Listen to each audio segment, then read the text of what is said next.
Olá, começa agora o Jornal Boa Notícia desta terça-feira. Nesta edição, vamos trazer as últimas informações sobre a vacinação contra a Covid-19 aqui no Brasil. 16 estados já começaram a vacinação ontem e outras regiões do país também já começam a vacinar a população que faz parte do grupo de risco nesta terça-feira. E ainda você vai ver o que dizem os especialistas sobre a confiança dos brasileiros na eficácia de vacinas. E tem mais! Você sabia que o medo da pandemia e as barreiras sanitárias reduziram a média de doação de sangue dos hemocentros de todo o país em quase 20%? Vamos falar desse assunto já já. Fica comigo, porque o JBN de hoje já está no ar.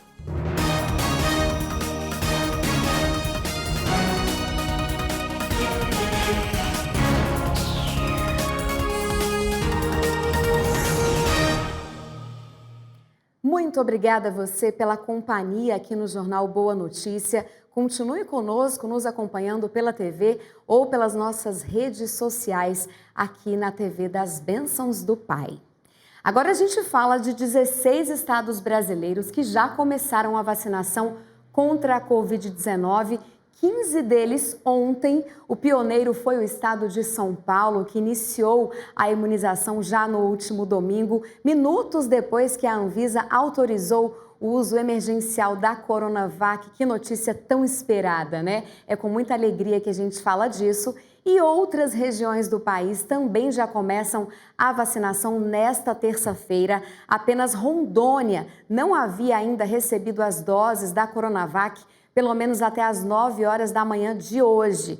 Quem tem mais informações sobre isso para a gente agora é a repórter Daiane Rodrigues. Oi, Daiane.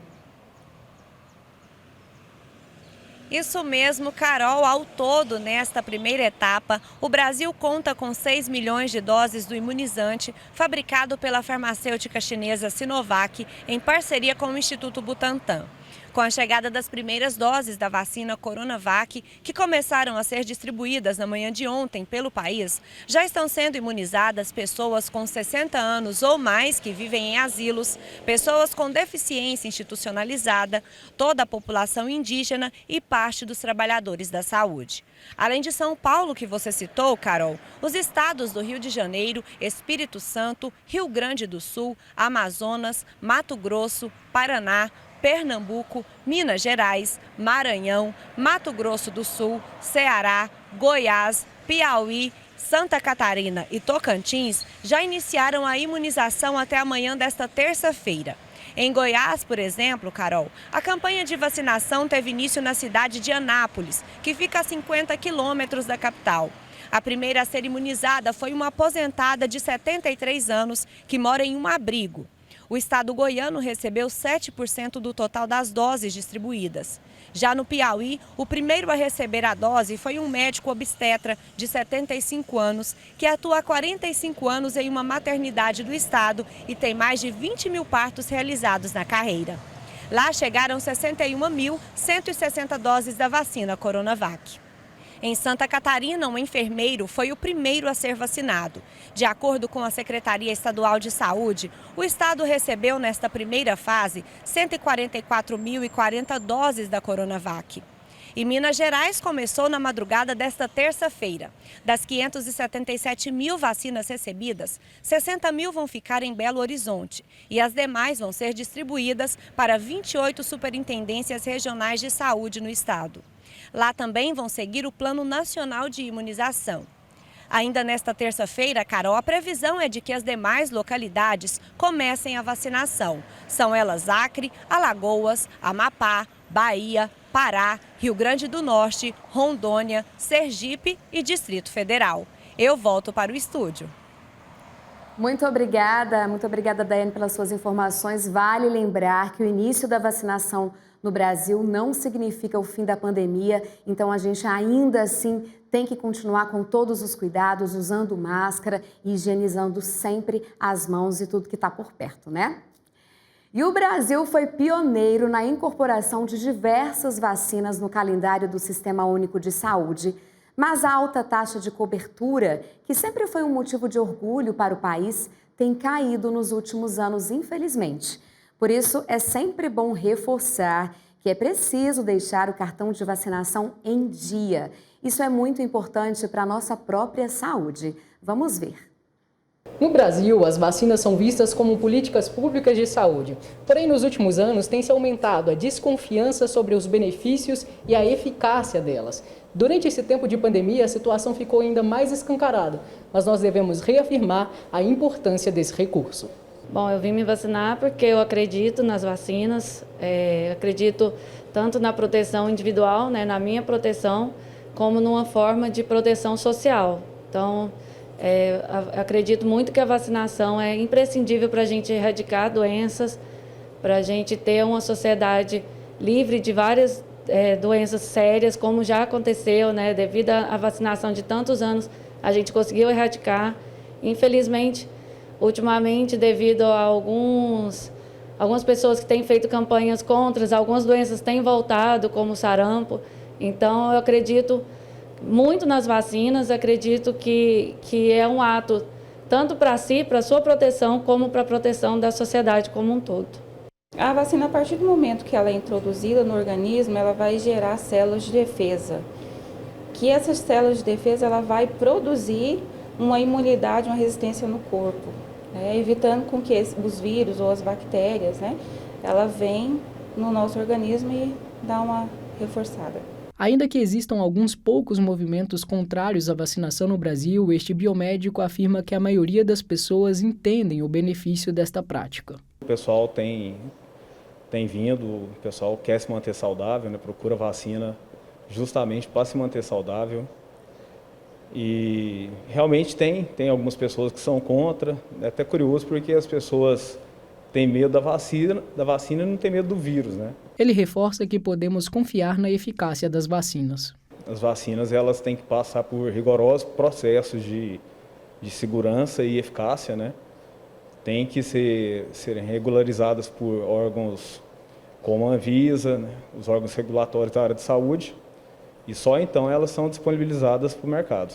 Então são vacinas seguras e eficazes com toda certeza. O movimento anti-vacinação no Brasil e no mundo dificulta a imunização dos habitantes. Nos últimos anos, temos registrado queda na cobertura da população e retorno de doenças erradicadas. Um exemplo é o sarampo, que tinha sido eliminado no Brasil em 2016, mas voltou a aparecer em 2019 em vários surtos pelo país. Vamos ver agora o que é destaque no noticiário internacional? Acompanhe comigo. O Reino Unido expandiu a campanha de vacinação contra o coronavírus para incluir pessoas com mais de 70 anos de idade, ao mesmo tempo em que exige uma quarentena de todos que viajam ao país, especialmente afetado por uma nova variante do vírus, que, segundo autoridades sanitárias, seria até 70% mais contagiosa. O país tem o maior número de mortes por Covid-19 da Europa, quase 90 mil óbitos. Até agora, foram vacinados pessoas maiores de 80 anos, residentes de asilos, seus cuidadores e profissionais de saúde que atuam na linha de frente. O governo do Reino Unido pretende vacinar 15 milhões de pessoas até meados de fevereiro. Além disso, para impedir a chegada de novas variantes do coronavírus, o país impõe um confinamento de 10 dias a todas as pessoas que chegarem do exterior a partir de ontem. Na Geórgia, país que fica na fronteira da Europa com a Ásia, os ortodoxos celebraram a festa da Epifania ao participarem de uma cerimônia religiosa na Catedral da Trindade. A celebração faz referência à Epifania de Cristo, ou seja, a sua manifestação aos povos. No rito romano, esta celebração aconteceu no último dia 6 de janeiro. E nos Estados Unidos, o presidente eleito Joe Biden planeja estender rapidamente as restrições de viagens, impedindo viagens da maioria das pessoas que estiverem recentemente em grande parte da Europa e do Brasil. logo após o presidente Donald Trump suspender essas exigências a partir de 26 de janeiro, é o que disse uma porta-voz de Biden. Logo depois que a ordem de Trump foi tornada pública, a porta-voz afirmou que, segundo o conselho da equipe médica, o governo não pretende suspender essas restrições em 26 de janeiro. Donald Trump vai deixar o cargo nesta quarta-feira, dia 20 de janeiro. As restrições de Trump barraram quase todos os cidadãos não americanos que nos últimos 14 dias estiveram no Brasil, no Reino Unido, na Irlanda e nos 26 países do espaço Schengen, na Europa, que permitem viajar por fronteiras abertas. As restrições dos Estados Unidos, que impedem a maioria dos visitantes da Europa, estão em vigor desde meados de março, enquanto a proibição de entrada do Brasil foi imposta em maio. E no próximo bloco, nós vamos falar sobre a queda na doação de sangue. A gente volta já já, eu espero você!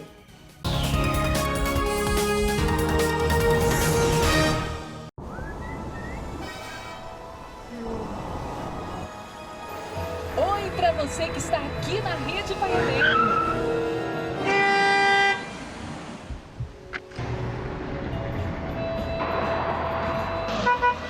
Amigo, sua porta traseira está aberta.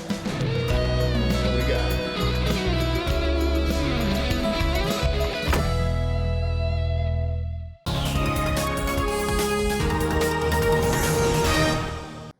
Estamos de volta com o seu jornal Boa Notícia. Agradeço pela sua companhia aqui na TV Pai Eterno. E agora a gente fala sobre hemocentros de diferentes regiões do Brasil que têm tentado sensibilizar a população, sabe para quê? Para a importância de voltar a doar sangue. A situação tem se agravado principalmente pelas medidas de restrições impostas pela pandemia. O repórter Tarek Cardoso foi a um hemocentro e traz agora mais detalhes para a gente. Vamos ver. A doação de sangue pode ser compreendida numa lógica cristã. Prova de amor maior não há que doar a vida pelo irmão. Porém, a pandemia da Covid-19 e as barreiras impostas por ela fizeram com que os estoques dos hemocentros do país reduzissem em mais de 20%, segundo dados do Ministério da Saúde. A pandemia ela trouxe um desafio ainda maior para o hemocentro, porque a primeira recomendação dos cuidados de prevenção do coronavírus é o isolamento social, é a restrição, de deslocamento das pessoas.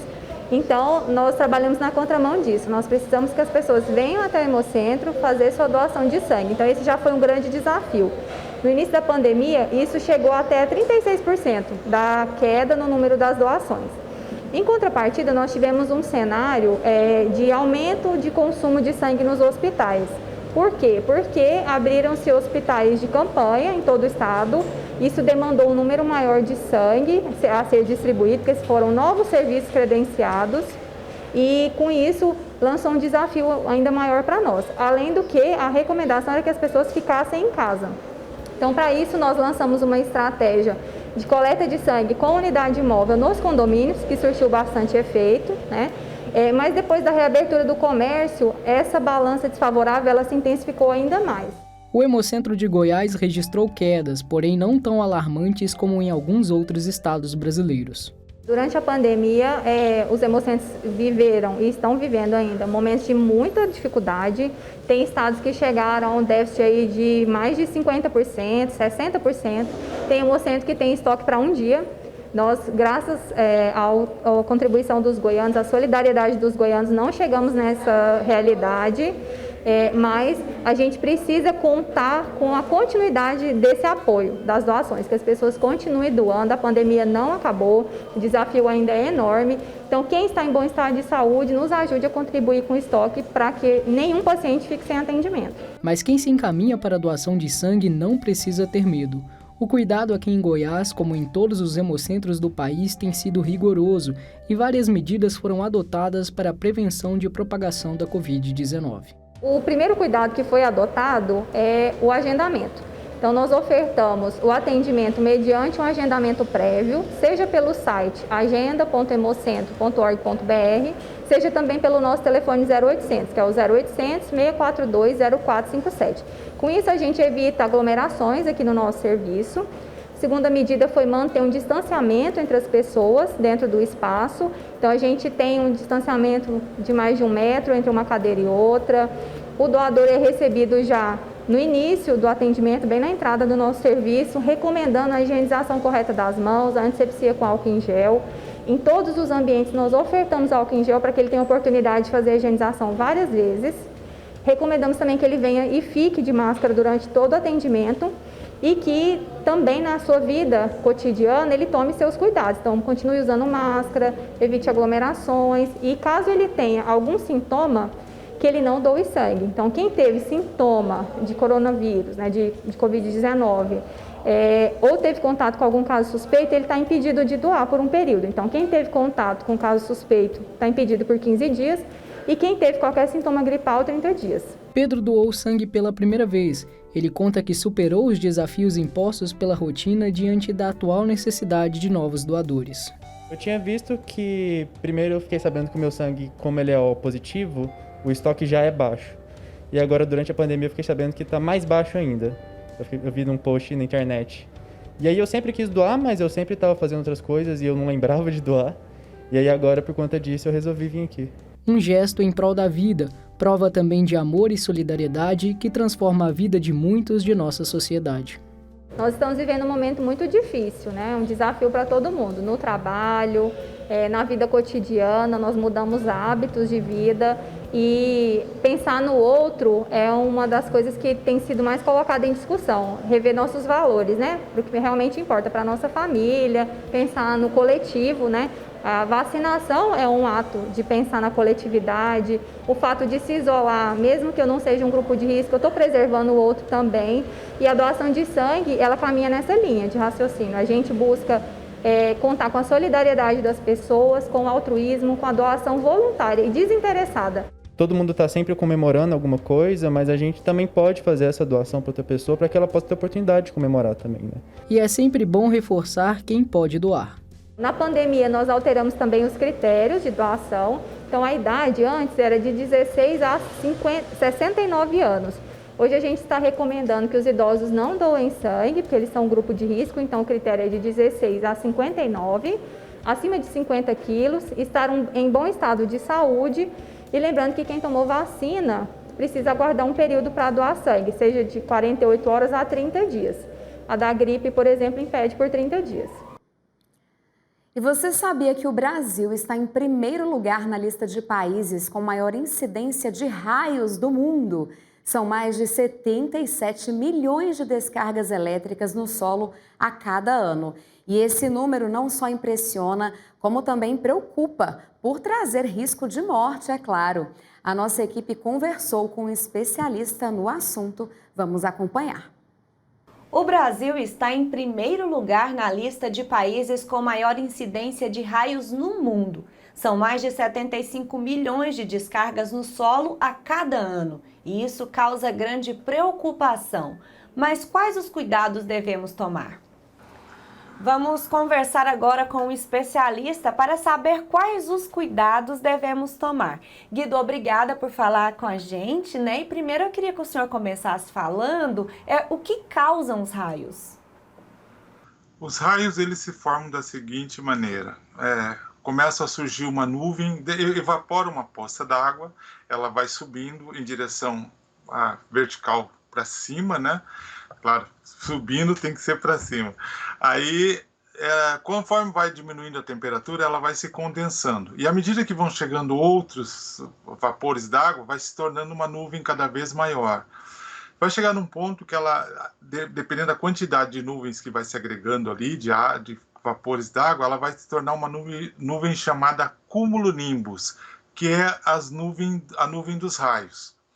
Geralmente, simplificando, as cargas, essa nuvem é composta por cargas positivas e negativas.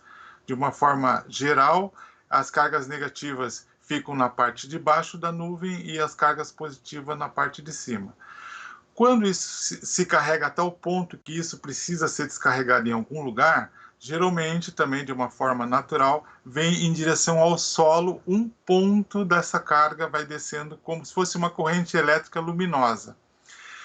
Da mesma forma, no inverso, do solo começa a subir outro ponto luminoso em direção a esse ponto que vem descendo. Só que o ponto luminoso de baixo é positivo e o de cima é negativo. Quando os dois pontos se encontrarem, vai abrir um canal no ar assim bem grande. Quando eles se encontrarem, vai dar aquilo que vocês enxergam como raio, aquela luminosidade grande. E essas descargas, elas acontecem mais na zona rural ou urbana? Se nós formos levarmos em consideração, na zona urbana, existem mais para-raios, existem prédios com essas TVs a cabo, que colocam vários cabos lá em cima dos prédios, assim. A quantidade de para-raios, a quantidade de prédios altos, vai acontecer mais raios na zona urbana. Mas também acontece na zona rural. Só que na zona rural ela vai acontecer mais em árvores, próximos de cerca de arame farpado, ou nos pontos mais elevados. Guido, tem muita gente que tem medo, né, de raio, e é importante mesmo ter esse medo para ficar mais atento. Por isso, quais os cuidados que nós devemos tomar diante desses raios? Olha, primeiro, raio, eu sempre coloco, não se brinca. Tem que ter muito medo mesmo. Deve-se evitar. Tá chovendo, evita andar na rua com chuva, ou em fazenda, andar no campo. Tá chuviscando, ameaçou chuva, para tudo, deixa a tempestade passar, entende? Ocorreu um raio próximo, não é engraçado, não é para... Tem gente que fala, olha só, não, o raio, ele aconteceu próximo, significa que o outro pode ser mais próximo. Então, que a nuvem vai se deslocando, e ela vai carregando de cargas e vai descarregar em algum lugar. Então, evitar andar a cavalo, no pasto, lá na fazenda, ficar andando de bicicleta, ficar utilizando meios de locomoção ao ar livre. Existe também, assim, a questão de eletrodomésticos, eletrônicos, né? O senhor mencionou aí a questão do celular. E o certo é deixar o aparelho na tomada ou retirar da tomada? Vamos pensar assim, ó, existem os dois casos, pode ser correto, mas vamos pensar assim, como é que acontece a questão da tomada ou não tomada? Quando o raio bate na rede elétrica, lá fora no poste, nos fios, ele vai aumentar a tensão, ou seja, a corrente elétrica naquele fio, e aquela corrente vai passar lá pela caixa de relógio, lá na frente da casa, ou lá no apartamento, na caixa de relógio, e vai para dentro da tua casa. Você vê que eu ponho da tua e não da minha, né? Vai para dentro da tua casa, né? O que vai acontecer? Vai aumentar a corrente elétrica e, se não tiver nada na tomada, vai sair tipo faíscas por aquela tomada. Então, o que é que tem geralmente na frente de uma tomada?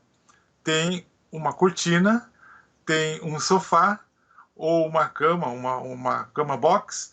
Ou seja, a faísca vai sair, vai bater na cortina, vai pegar fogo, vai incendiar a casa. Aí você vai me falar, então eu vou colocar o aparelho? Isso. Se você colocar o aparelho, o que vai acontecer? Vai queimar a TV, vai queimar o ar-condicionado. Aí o que é possível fazer para isso não acontecer mais? E hoje é uma técnica nova, é um dispositivo novo e que todos devem ter isso nas suas casas, né? Aqui em casa, por exemplo, depois que eu uns 7, 8 anos atrás, descobri esse aparelhinho, eu estou usando. Chama-se D de dedo, P de Paulo, S de santo, ou seja, DPS. Chama-se Dispositivo de Proteção contra Surto. Esse dispositivo você vai colocar na tomada. Aí você liga a televisão. Se bater o raio na rede elétrica e veio ali daquela faísca que iria queimar a tua TV, vai queimar esse dispositivo e acabou, não vai acontecer mais nada. Muito interessante. Com certeza o pessoal de casa agora vai ficar ligadinho e tomar muito cuidado. Muito obrigada, Guido, por esclarecer nossas dúvidas e explicar tudo isso pra gente. De nada. Sempre eu digo assim, ó, eu Ontem eu estava comentando ainda com um grupo de pessoas, né? A gente perguntando, porque essa questão de raios é uma história longa, né? Todo mundo quer saber um monte de coisa, né? Então, eu digo assim, ó, eu estudo raios, esse ano está fechando 30 anos de raios, que eu estou estudando raios. Quando eu fiz a primeira palestra, está fechando 30 anos esse ano. Então, eu tenho pavor de raios. Então, é assim, tira da ideia, todo mundo tem que tirar da ideia. Aqui nunca caiu raio, então não vai cair. Vai cair um dia. E se você estiver ali, você vai acabar perdendo a vida. Então, com raio não se brinca. Esse é o recado que eu deixo. Tá aí, ainda dizem que é verdade aquela máxima que fala que um raio pode sim cair 2 vezes no mesmo lugar. Por isso a gente tem que ter sempre muito cuidado. Este foi o Jornal Boa Notícia desta terça-feira. Muito obrigada a você e toda a sua família pela companhia aqui conosco. Para saber mais informações da nossa programação, é só acessar o nosso portal, tá aqui, paieterno.com, ou as nossas redes sociais no Instagram, @TV Pai Eterno, Facebook, YouTube, também basta digitar TV Pai Eterno. Se cuida, fica com Deus e até amanhã, se assim Deus quiser. Tchau!